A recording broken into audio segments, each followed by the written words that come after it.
Episode 30. Kembali bersama, Jafir menatap wanita yang dulu pernah dipujanya itu dengan tatapan sinis. Lolita hanya bisa menundukkan kepalanya. Wanita itu bahkan meremas jemarinya kuat karena gugup dan takut. Maaf, Jafir, aku tahu kalau tindakanku telah menyakiti perasaanmu.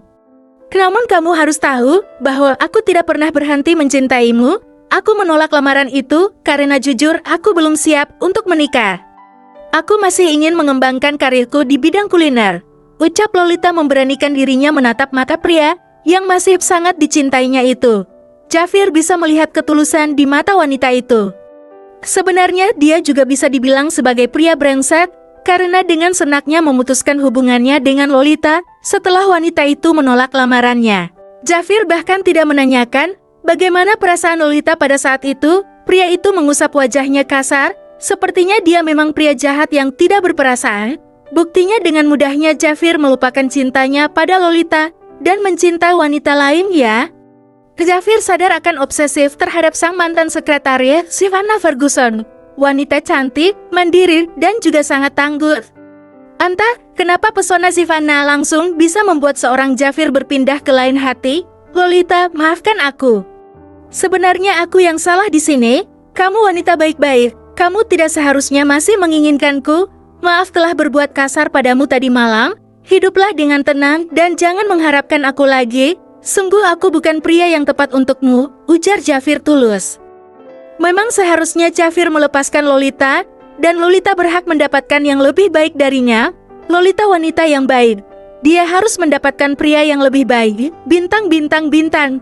Senyum Ziko sedari tadi terukir di wajahnya. Akhirnya dia berhasil membujuk sang kekasih hati untuk kembali ke Amerika bersamanya dan juga sang mama. Sayang, nanti setelah kita kembali ke Amerika, aku langsung akan melamarmu dan mengumumkannya kepada semua orang bahwa kita akan segera menikah, ucap Ziko. Sivana mengeratkan tangannya dan ia pun mengangguk setuju. Mungkin itulah keputusan terbaik untuk hidupnya. Sivana tidak ingin terpuruk lagi dan memendam semua perasaan yang ada di hatinya untuk risiko dari keluarga dan semua orang.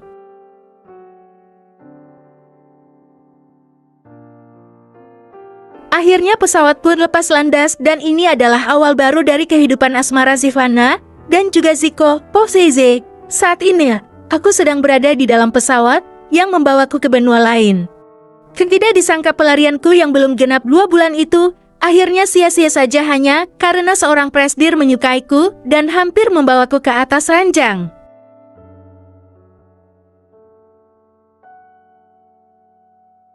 Tentu saja hal itu membuat Ziko semakin gencar untuk membawaku kembali. Pria muda ini bertekad akan mengajakku menikah secepatnya, walaupun dia masih kuliah. Tapi katanya, setelah menikah dengan Sonia, Ziko sudah mulai bekerja di perusahaan Dadi. Aku tersenyum miris kalau mengingat hal itu. Mengingat bagaimana Ziko menikah tanpa sepengetahuanku. Lihatlah. Bagaimana tidak miris, aku mendapatkan dudanya Ziko. Ya meskipun dia mengatakan bahwa dia tidak pernah menyentuh Sonia. Padahal meskipun dia menyentuhnya, ya sah-sah saja kantoh mereka, juga sah menikahnya. Duda ya, menyandang gelar duda malah semakin membuat Ziko tambah keren saja. Atau aku juluki saja dia duda muda keren atau duda muda hot. Lagi melamun apa sih sayang? Kok dari tadi diem terus sambil senyum-senyum gitu? Aku menoleh ke arah Ziko tampak serius menatapku. Aku hanya memikirkan bagaimana saat ini menjalani kehidupan di Amerika. Sepertinya aku sudah merasa betah tinggal di Australia. Pasti akan banyak perubahan ya? Ziko menyentuh tanganku dan menggenggamnya. Apa kamu beneran tidak suka kembali ke Amerika sayang? Aku pun menggalang pelan. Bukannya tidak suka, mungkin aku harus mulai dari awal lagi mengatur hidup di sana Zizil. Percayalah padaku, aku sangat mencintaimu dan akan kubuktikan semua itu. Hanya sebuah senyuman tipis yang bisa menjawab ucapannya. Tapi tampak raut wajah serius Ziko membuatku merasa sedikit lega. Sudah tidurlah, perjalanan masih panjang, bersandarlah di pundakku. Aku tahu kamu kalau tidak bisa tidur akan selalu meminjam dadaku ini untuk bersandar dan setelah itu kamu pasti langsung terlelap. Duh, dewasa banget Sid. Ya memang benar apa yang dikatakannya pria ini. Maksudku pria duda keren ini benar-benar telah membuatku jatuh cinta yang sedalam-dalamnya. Tapi waktu itu aku memang mulai sedikit meragu tentang perasaanku. Sebelum akhirnya duda tampan di sampingku ini meyakinkan bahwa dia benar-benar tulus mencintaiku.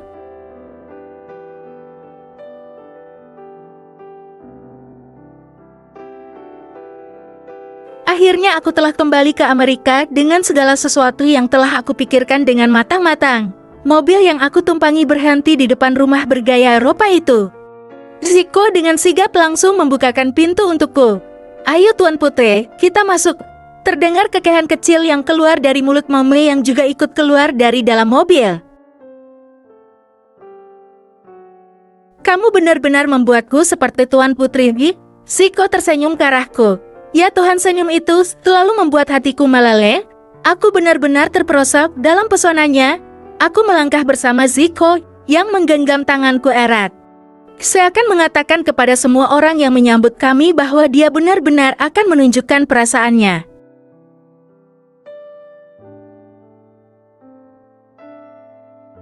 Zico berjanji akan segera menikahku setelah ini. Dia ingin mengikatku dan tidak akan pernah melepasku lagi. Daddy Nicholas menyambutku dengan senyuman lebar di wajahnya. Kulepaskan tautan jemariku pada tangan Zico, berasa sedikit gugup karena ada Daddy yang melihat kami. Aku pun langsung berlari menghambur ke pelukan ayah angkatku itu. Akhirnya kamu kembali nak, Daddy benar-benar mengkhawatirkanmu. Dah, Zizi bukan anak kecil lagi. Daddy tersenyum dan mengelus pelan rambutku penuh kasih sayang.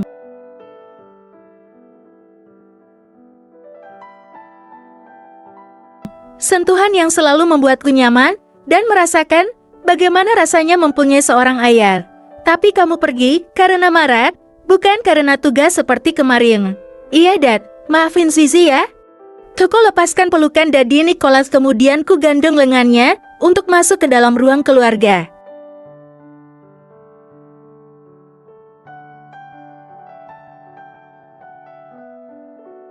Mommy Leora dan Zico mengekor di belakang kami.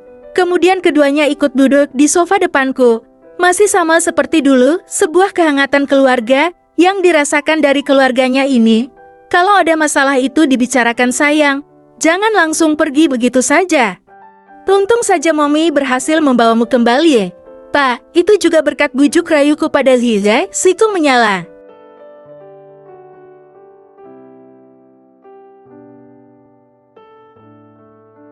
Kulihat bagaimana semua orang tertawa menanggapi ucapan Zico itu.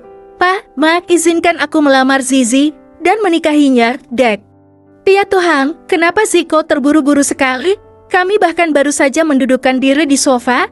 Aku melirik ke arah Daddy dan melihat bagaimana raut wajah ekspresinya. Aku takut Daddy tidak akan menyetujui kami.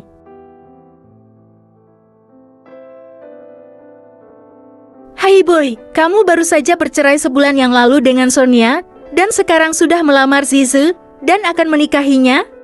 Lihatlah Ma, betapa playboy ya putra kita itu. Aku menunduk mendengar jawaban Daddy.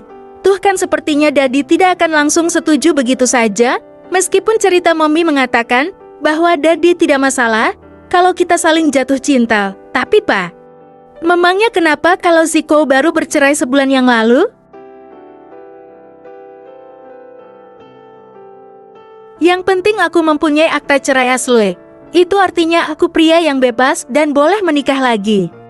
Zico nampak sedikit menaikkan intonasinya ketika mendengar jawaban dari Daddy. Dengarkan dulu boy, ada sedikit masalah dengan Keanu. Keluarga orang tuanya menginginkan Keanu diasuh oleh mereka. Sedangkan Sonia sudah tidak mau bertemu dengan Keanu lagi. Bahkan kemarin Papa dengar kalau Sonia berteriak di dalam penjara dan mengatakan akan membunuh bayi tidak berdosa itu. Aku membulatkan mata ketika mendengar cerita Daddy. Ya Tuhan, apa-apaan ini? Sebenarnya Sonia punya hati atau tidak? Kenapa dia sekejam itu pada anaknya sendiri? Aku tidak peduli Pak, aku hanya peduli dengan Zizi sekarang. Ziko menarik tanganku dan langsung membawaku keluar dari dalam rumah. Bersambung.